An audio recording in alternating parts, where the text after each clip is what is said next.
একদিন সকালে মুরগি বাসায় এসে দেখে, হায় হায়, আমার একটা ডিম কম কেন?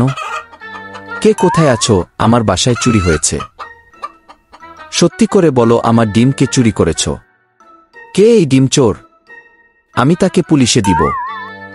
সবাই তো পুরো অবাক, কেউ কিছু জানে না। কই, আমরা তো ডিম নেইনি।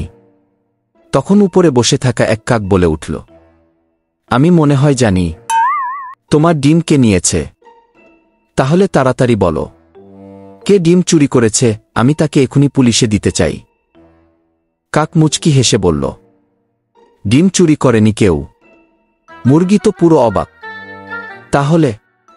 আরে তুমিই তো সকালে ডিম পরাটা খেলে। মুরগির হঠাৎ মনে পড়ল, এই রে, আমি তো সকালেই নাস্তার সাথে একটা ডিম খেয়েছিলাম। তা তো ভুলেই গিয়েছি। সবাই হা হা করে হেসে উঠল। মুরগি লজ্জা পেয়ে বলল, আমি তোমাদের দোষ দিচ্ছিলাম।